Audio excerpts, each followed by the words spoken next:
తిరుపతిలో ఎక్కువ హై డ్రామాలు చూస్తున్నాం. రోజుకు ఒక నాటకం. సురభి నాటకం వాళ్ళు కూడా కొన్ని పాత్రలు చేసి ఒక రోజన్నా గ్యాప్ తీసుకునే వాళ్ళేమో. కానీ ఇక్కడ ఉండే కళాకారులు భూమన క్రియేషన్స్, లాస్ట్ టైం చెప్పాను, భూమన క్రియేషన్స్, భూమన ప్రొడక్షన్స్ అని ఒక లాంచ్ చేశారు ఒకటి. ఆ లాంచింగ్లో రోజు ఒక సినిమా, రోజు ఒక నాటకం, రోజు ఒక డ్రామా. ఎందుకంటే బయటకు వచ్చి వీళ్ళకి తెలియదు ఏంటంటే ఏదో మేము బయటకు వచ్చి గొడవలు చేసేస్తే ప్రజలు నమ్మేసి మళ్ళీ మాకేమైనా ఓట్లు వేస్తాడేమో అని అనుకుంటున్నారు ఈ నాయనా కొడుకులు. ఇదైతే చచ్చినా జరగదని మాత్రం గుర్తుపెట్టుకోవాలి. ఇది ఎట్టి పరిస్థితుల్లో జరగదు. కరుణాకర్ రెడ్డి గారు అండ్ అభినయ్ రెడ్డి గారు, మీరు ఇది గుర్తుపెట్టుకోవాలి. అట్లాగే గోశాల గురించి మొన్నంతా నానా రభస చేశారు.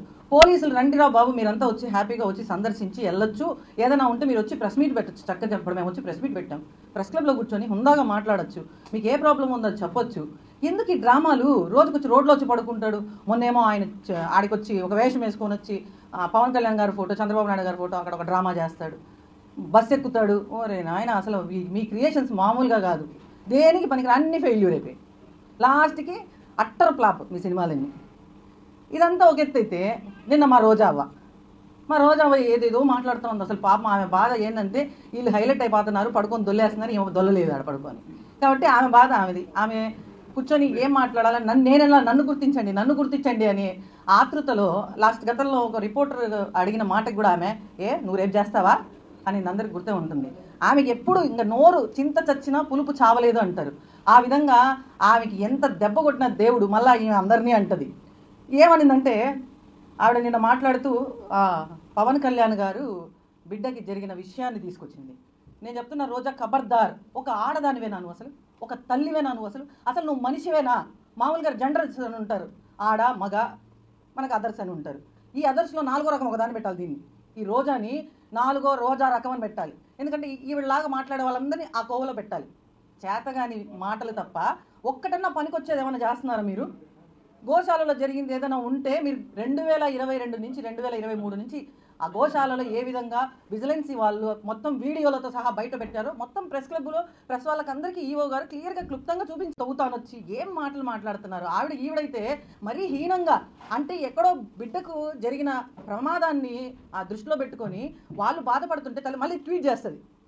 ట్వీట్లు ఎందుకు? ఈ దొంగ నాటకాలు ఎందుకు? ట్వీట్ చేసి నేను చాలా దిగ్భ్రాంతికి లోనయ్యాను, ఇలాంటి సంఘటనలోంచి పవన్ కళ్యాణ్ గారు బయటపడాలన్నట్టు, ఈమె బాధపడుతుంది అన్నట్టు ఫీల్ అయింది. మరి నిన్న మాట్లాడింది అబద్ధమా?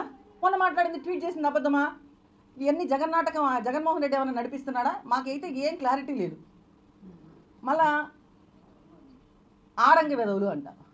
మరి ఈమె ఎంతమంది పోటుగాళ్ళని చూసిందో పోలీసు అందరినీ ఎట్లంటే అట్లా మాట్లాడుతుంది. ఎంత అంటే మామూలుగా దేశాలంతా తిరుగుతుంది కదా, చూసిండొచ్చు మగవాళ్ళని. ఇలా ఏపీలో మగవాళ్ళు లేరా ఆడంగులు అని అంటావా నువ్వు? మా పార్టీలో మస్తుగా మగవాళ్ళు ఉన్నారు, పోలీసులో మస్తుగా మగవాళ్ళు ఉన్నారు. నీకు రా, కమాన్ రండి, చూపించండి, అప్పుడు నేను సర్టిఫికేట్ ఇస్తాయి. దేనికి సర్టిఫికేట్ ఇస్తావు? చెప్పి సావు. 10 మందిలో మాట్లాడదు. నువ్వు ఆడదానివి, ఎలా మాట్లాడాలో నీకు మీ అమ్మ నాయన ఎట్ట నేర్పించి సావాలా? కనీసం మీ అన్న వాళ్ళన్నా నేర్పించాలా? ఎట్ట మాట్లాడాలి? ఎంత హుందాగా మాట్లాడాలి? ఏందో రమ్మంటావు, మగతనం లేదంటావు, ఆడవాళ్ళు అంటావు. ఏంది? వాళ్ళు వచ్చి ఇప్పుడు వాళ్ళ మగతనాన్ని నిరూపించుకోవాలన్నా? నువ్వు రెడీనా?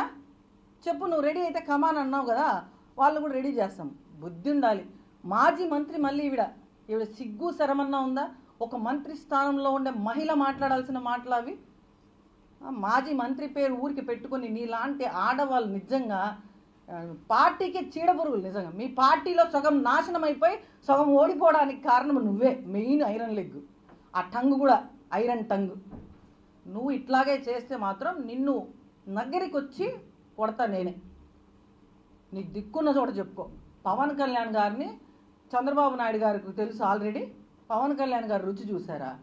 చేత్తో కూడా కాదు రోజా, నేను ప్రెస్ క్లబ్లో మాట్లాడని మాటలు నాతో పలికించొద్దు. హుందాగా ఏదైనా మాట్లాడితే ఒక ఆడదాని వేయండి, ఒక తల్లివి. అందులో ఒక బిడ్డకు జరిగితే దాన్ని కూడా రాజకీయం చేశారు. మొన్నటికి మొన్న అందరూ ఎక్కడ చూసినా కొండ మీద గుండు చేయించుకున్నందుకు లేడీస్ గుండు చేయించుకోలేదా? కొండ మీద ఆదాయము, అసలు తలనీళ్ళల్లో ఆదాయం వచ్చేదే మహిళల జుట్టుతో. అది